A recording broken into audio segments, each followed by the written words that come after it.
और गोरिया बड़े प्यार से थाइम की चोटों पर दवा लगाती है। दोनों के बीच एक सुकून भरा खुशहाल पल होता है। तभी थाइम उसे बताता है कि जब वो पहली बार मिली थी और उसने उसे किक मारकर सबक सिखाया था, उसी पल से वो उसके लिए स्पेशल बन गई थी, क्योंकि आज तक किसी ने उसे ऐसे जवाब नहीं दिया था। वो कबूल करता है कि वो हमेशा खुद को अंदर से कमजोर महसूस करता था और अपनी माँ के तानों और दबाव की वजह से स्कूल को कंट्रोल करना चाहता था। इसी डर और गुस्से से उसने F4 बनाया, लेकिन गोरिया की उस एक किक ने उसका पूरा एटीट्यूड तोड़ दिया। फिर वो वादा करता है कि अब वो किसी से झगड़ा नहीं करेगा, किसी बेकार की लड़ाई में नहीं पड़ेगा, बस गोरिया के साथ वक्त बिताएगा और उसी में खुश रहेगा। अगले दिन गोरिया के फोन पर थाइम के ढेर सारे मैसेज आने लगते हैं। अब वो उसे पूरी तरह अपनी गर्लफ्रेंड मान चुका होता है, लेकिन ये सुकून ज्यादा देर टिकता नहीं। जैसे ही गोरिया घर पहुंचती है, वहाँ एक अनचाही मेहमान पहले से मौजूद होती है, रोजलिन यानी थाइम की माँ। वो आते ही ताने मारना शुरू कर देती है, घर को गंदा, छोटा और बदबूदार बताती है और गोरिया को नीचा दिखाते हुए कहती है कि वो उसके बेटे के साथ सिर्फ ऊंचे समाज में पहुंचने के लिए है। ये सब गोरिया की माँ से बर्दाश्त नहीं होता और वो गुस्से में रोजलिन पर ड्रिंक फेंककर उसे घर से बाहर निकाल देती है।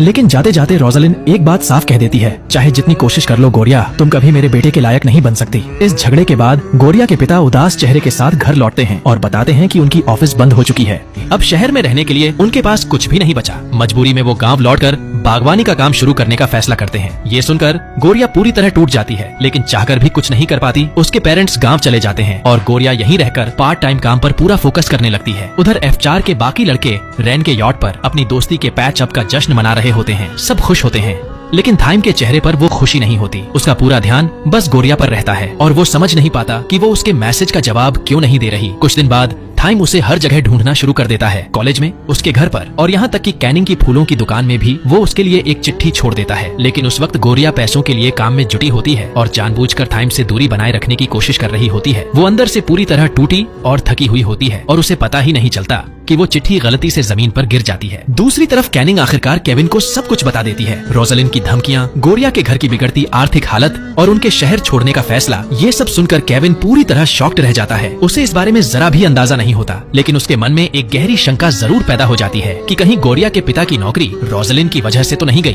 और जब ये सच्चाई थाइम के सामने आती है कि उसकी अपनी माँ ही गोरिया के परिवार की बर्बादी की जड़ है, तो वो आग बबूला हो जाता है। वो सीधे रोजलिन को चैलेंज करता है और साफ साफ कह देता है कि अब वो खुद गोरिया के परिवार की मदद करेगा और उन्हें दोबारा संभालेगा। और अपने इस वादे को साबित करने के लिए थाइम गोरिया के घर के बिल्कुल बगल में एक नया घर खरीद लेता है और मुस्कुराते हुए उसे दिखाने पहुंच जाता है। वो कहता है कि अब उसे उसकी सारी परेशानियों का पता चल गया है और कम से कम अब वो दोनों पड़ोसी तो हैं। ये सुनकर गोरिया उस पर गुस्सा हो जाती है और कहती है कि तुम्हें तो बड़े बड़े महलों की आदत है, तुम इस छोटे से घर में कैसे रहोगे। जिस पर थाइम बड़ी मासूमियत से मुस्कुराकर कहता है कि मैं एडजस्ट कर लूंगा और तुम भी तो मेरी हेल्प करोगी। लेकिन पहले ही दिन रात को जब सब सो रहे होते हैं, तभी गोरिया को थाइम की जोर जोर से चिल्लाने की आवाज सुनाई देती है। दौड़कर जाती है तो देखती है कि कपड़े धोने के चक्कर में उसने